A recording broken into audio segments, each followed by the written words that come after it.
आज के इस लेसन में हम बात करेंगे टाइप्स ऑफ मैट्रिक्स की। पिछले लेसन में हम देख चुके हैं कि मैट्रिक्स होती क्या है, मैट्रिक्स का ऑर्डर क्या होता है, डायगोनल एलिमेंट्स क्या होते हैं, और साथ ही हमने बात की प्रिंसिपल डायगोनल की और ट्रेस ऑफ अ मैट्रिक्स के बारे में। तो आइए दोस्तों आज के इस लेसन में देख लेते हैं डिफरेंट टाइप्स ऑफ मैट्रिक्स। तो दोस्तों सबसे पहली जो मैट्रिक्स हमारे पास आती है वो है हमारे पास रो मैट्रिक्स। तो दोस्तों रो मैट्रिक्स वो मैट्रिक्स होती है जिसमें नंबर ऑफ रोज कितना होता है, 1। नंबर ऑफ कॉलम्स कितने भी हो सकते हैं पर number of rows row matrix का फिक्स होता है, वो होता है 1। तो दोस्तों रो मैट्रिक्स की डेफिनेशन ये हो गई कि मैट्रिक्स हैविंग ओनली 1 रो। ठीक, सिंपल सी बात। कॉलम मैट्रिक्स, कॉलम मैट्रिक्स का वही हाल है। रो मैट्रिक्स में रो 1 था तो कॉलम मैट्रिक्स में कितना हो जाएगा, number of columns equals to 1 हो जाएगा। तो दोस्तों कॉलम मैट्रिक्स वो मैट्रिक्स होती है जिसमें number of columns equals to कितना होता है, 1। आपको बताइए कि रो क्या होता है, कॉलम क्या होता है। रो होती है हॉरिजॉन्टल लाइन, जैसे कि आप देख सकते हो कि रो मैट्रिक्स में सिर्फ एक ही लाइन बनेगी, और कॉलम्स होते हैं वर्टिकल लाइन, जैसे कि आप देख सकते हो कॉलम मैट्रिक्स में सिर्फ एक ही वर्टिकल लाइन हम ड्रॉ कर सकते हैं। ठीक, तो रो मैट्रिक्स और कॉलम मैट्रिक्स की बात तो आपको समझ में आ गई होगी। तो दोस्तों जो तीसरी मैट्रिक्स है हमारे पास वो है जीरो मैट्रिक्स। तो जीरो मैट्रिक्स आपको नाम से समझ में आ गया होगा कि इसमें सारे एलिमेंट्स क्या होंगे, जीरो। तो जीरो मैट्रिक्स वो मैट्रिक्स होती है जिसमें सारे के सारे एलिमेंट्स जीरो होते हैं, जैसे कि आप लोग देख सकते हो कि यहाँ पे ये इस मैट्रिक्स में नंबर ऑफ रोज कितने हैं, नंबर ऑफ रोज इसमें भैया 1 और 2। और वहीं पे अगर हम बात करें नंबर ऑफ कॉलम्स की, तो नंबर ऑफ कॉलम्स कितने हैं, 1 2 3। तो नंबर ऑफ कॉलम्स इसमें 3, नंबर ऑफ रोज है 2। तो इस मैट्रिक्स का ऑर्डर क्या है, 2 into 3। पर इसके सारे एलिमेंट्स जीरो हैं, इसलिए ये मैट्रिक्स क्या है, जीरो मैट्रिक्स। ठीक, समझ में आई बात। तो आइए दोस्तों अब देखते हैं नेक्स्ट पॉइंट कि नेक्स्ट टाइप ऑफ मैट्रिक्स कौन सी होती है। तो दोस्तों अगर हम बात करें नेक्स्ट टाइप ऑफ मैट्रिक्स की, तो वो है हमारे पास स्क्वायर मैट्रिक्स। तो दोस्तों स्क्वायर में क्या होता है, साइड्स इक्वल होती हैं। तो ऐसे ही स्क्वायर मैट्रिक्स को पहचानने का तरीका ये है कि उसमें नंबर ऑफ रोज और नंबर ऑफ कॉलम्स क्या होंगे, इक्वल। तो इसकी डेफिनेशन हम बोलते हैं कि a matrix of order n cross n is called as square matrix of order n। ठीक, तो इसको रिप्रेजेंट करने का तरीका क्या है, A equals to A I J N. आप लोग देख सकते हो कि यहाँ पे ऑर्डर क्या है, सिर्फ एन है, एन क्रॉस एन नहीं है। तो एन से भी हम समझ जाएंगे कि ये क्या है कि स्क्वायर मैट्रिक्स है, इसमें नंबर ऑफ रोज कितने हैं, एन। तो स्क्वायर मैट्रिक्स है तो नंबर ऑफ रोज और नंबर ऑफ कॉलम्स क्या होंगे, इक्वल ही आपस में। तो दोस्तों ये होता है इसका रिप्रेजेंट करने का तरीका। जैसे कि हम बात कर सकते हैं, एक एग्जांपल ले सकते हैं कि अगर हमारे पास ऐसा लिखा हो a इक्वल्स टू ए आई जी 3। तो इस 3 का मतलब ये है कि ये मैट्रिक्स में 3 रोज हैं और 3 कॉलम्स हैं।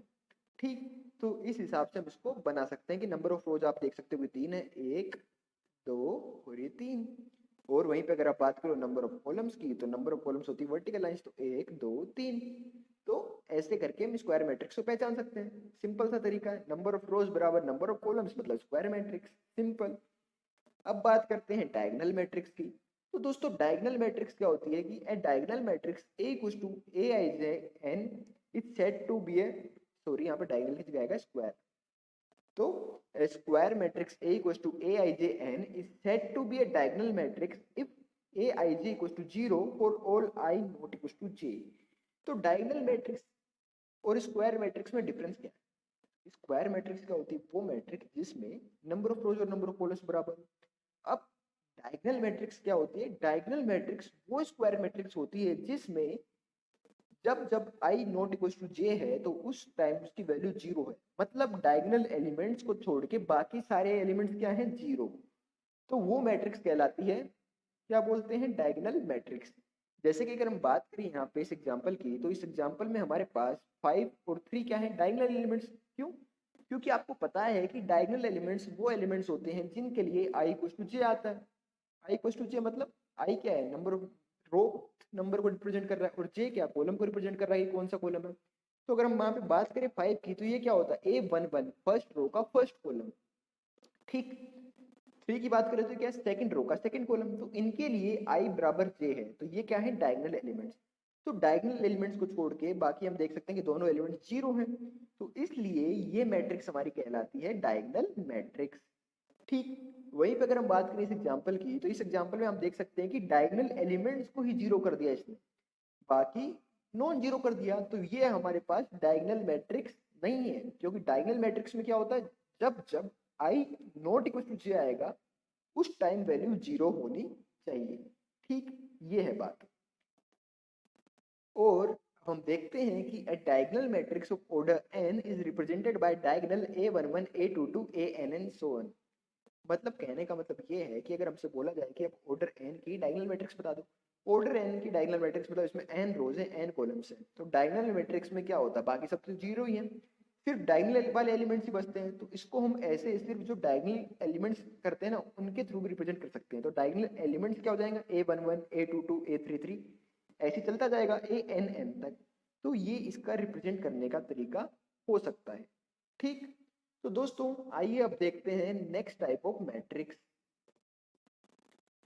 तो दोस्तों नेक्स्ट टाइप ऑफ मैट्रिक्स हमारे पास दो टाइप की आती हैं, जिनको हम कहते हैं एक अपर ट्रायंगुलर मैट्रिक्स और एक लोअर ट्रायंगुलर मैट्रिक्स। तो आइए पहले इनकी डेफिनेशन देख लेते हैं कि डेफिनेशन क्या है, फिर मैं आपको इनको सिंपल शब्दों में बता दूंगा कि ये होती क्या है।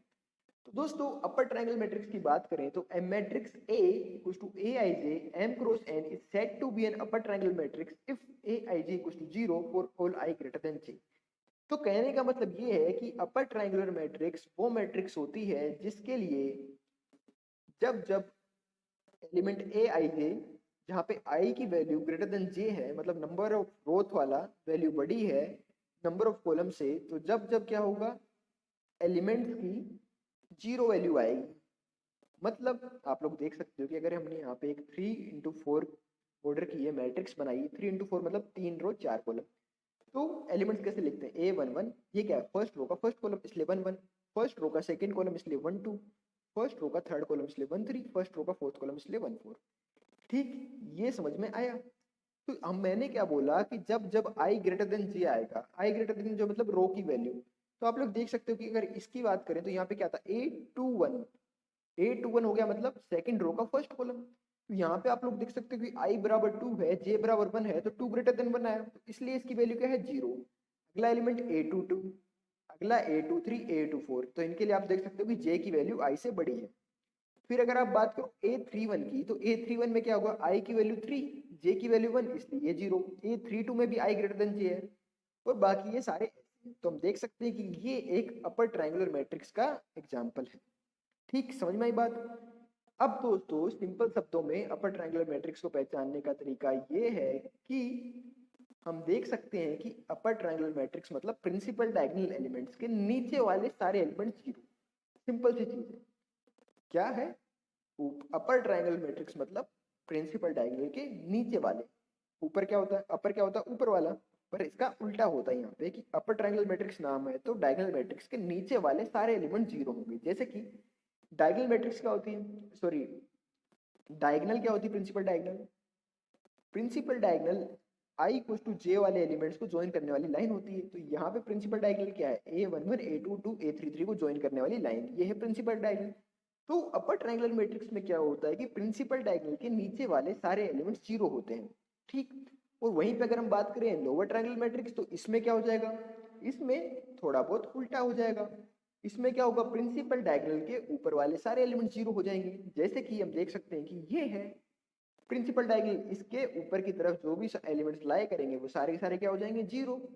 ठीक, और वैसे अगर आप डेफिनेशन वाइज जाओ तो अपर ट्रायंगुलर मैट्रिक्स वो होती है जब i ग्रेटर देन j वाले सारे एलिमेंट जीरो होते हैं, और लोअर ट्रायंगुलर मैट्रिक्स वो होती है जब i लेस देन j वाले एलिमेंट सारे जीरो होते हैं। ठीक, वैसे आपको ये जो मैंने आपको बताया कि प्रिंसिपल डायगोनल के ऊपर और प्रिंसिपल डायगोनल के आप नीचे देखिए, तो वो कॉन्सेप्ट आपके लिए आसान रहेगा। उसके थ्रू आप अपर ट्रायंगुलर मैट्रिक्स और लोअर ट्रायंगुलर मैट्रिक्स में कभी भी कंफ्यूज नहीं होंगे। ठीक, तो दोस्तों आइए अब देखते हैं नेक्स्ट टाइप ऑफ मैट्रिक्स। तो दोस्तों नेक्स्ट टाइप ऑफ मैट्रिक्स जो हमारे पास आ रही है वो एक तो है स्केलर मैट्रिक्स। तो दोस्तों स्केलर मैट्रिक्स क्या होती है, स्केलर मैट्रिक्स वो डायगोनल मैट्रिक्स होती है जिसके लिए सारे के सारे डायगोनल एलिमेंट्स की वैल्यू बराबर होती है। अब आप लोग भूल गए होंगे कि डायगोनल मैट्रिक्स क्या होती है। तो दोस्तों डायगोनल मैट्रिक्स वो स्क्वायर मैट्रिक्स होती है जिसके लिए डायगोनल एलिमेंट्स को छोड़ के बाकी सारे एलिमेंट्स क्या होते हैं, जीरो।